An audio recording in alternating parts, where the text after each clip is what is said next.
Suka dipuji.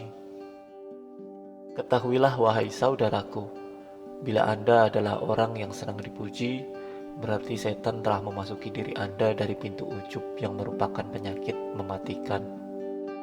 Jika dipuji dengan sesuatu yang ada di dalam diri Anda bisa mengatasinya dengan mengingat berbagai aib, kelemahan, dan dosa-dosa yang pernah Anda perbuat. Sebab setiap manusia pasti punya aib dan dosa. Seperti dikatakan seorang salafus saleh ketika dipuji, sekiranya dosa mempunyai bau, niscaya tak seorang pun yang berani mendekati saya.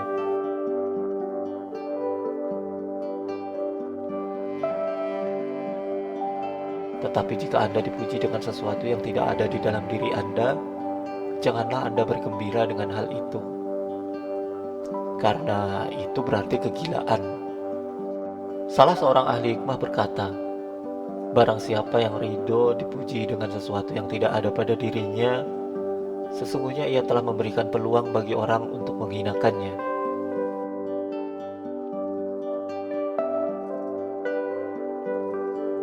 Ibnul Muqaffa berkata, orang yang menerima pujian sama dengan orang yang memuji dirinya sendiri.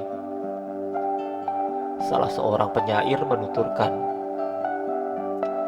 bukan suatu kemuliaan jika seorang memuji dirinya sendiri, akan tetapi perbuatan itu ada yang dicela dan dipuji. Tidak setiap saat seseorang membenarkan anggapannya, dan tidak semua niagawan akan beruntung. Tidak setiap yang engkau harap bisa menjaga aibmu, dan tidak setiap yang menyatukan barang titipan akan baik.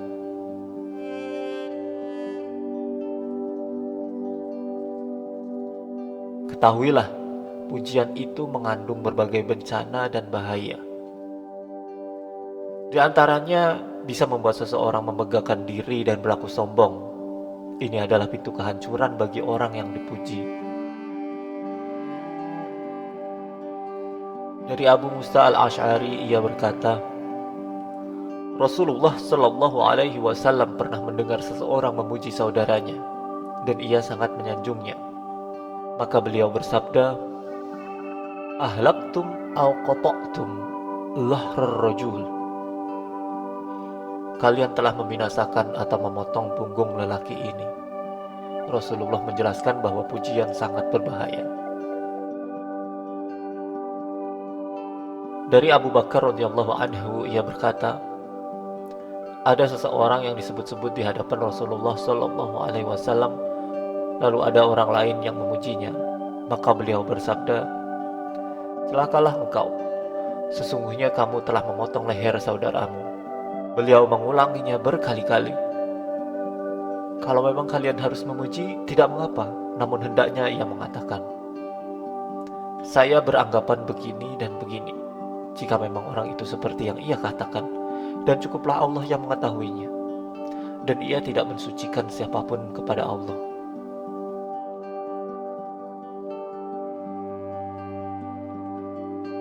Di antara bahaya lain dari pujian adalah membuat orang yang dipuji buta akan aib dan kekurangan dirinya, sehingga tidak mau mengintrospeksi dengan sungguh-sungguh. Selain itu, orang yang dipuji akan mengira bahwa dirinya sudah baik, sehingga tidak mau bersungguh-sungguh untuk memperbanyak amal ketaatan. Oleh karena itu, Ziyad bin Abu Muslim berkata, tidaklah seseorang menerima pujian atau sanjungan atas dirinya, melainkan setan akan membanggakan hal itu pada dirinya.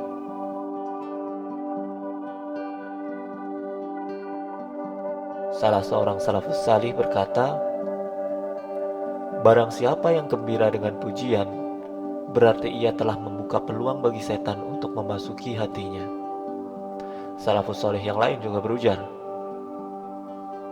jika dikatakan kepadamu, sebaik orang adalah Anda, hal itu lebih kamu sukai daripada dikatakan seburuk orang adalah Anda, maka demi Allah sebenarnya kamu adalah orang yang paling buruk.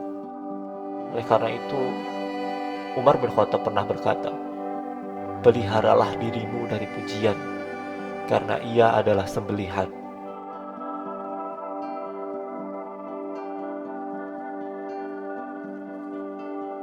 Abu Hamid Al-Ghazali berkata, "Ketahuilah bahwa dalam perkara pujian dan celaan, kondisi manusia terbagi ke dalam 4 macam. Kondisi pertama, ia akan merasa gembira dengan pujian dan berterima kasih atas hal tersebut. Sebaliknya, dia akan marah atas celaan dan mendengki pencelanya, serta akan membalas dendam.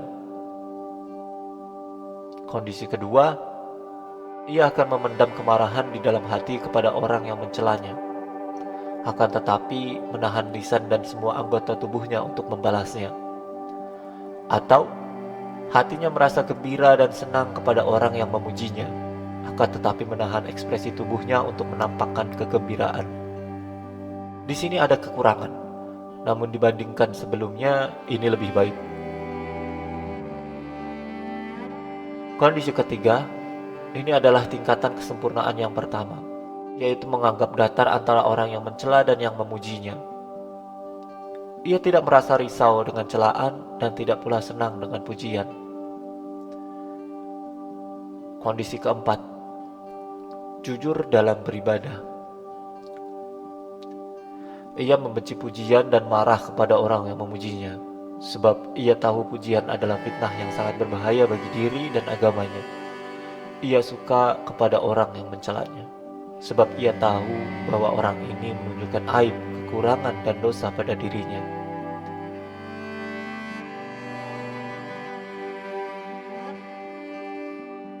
Karena itulah, Nabi Muhammad SAW menyuruh untuk menaburkan tanah pada wajah orang-orang yang suka memuji.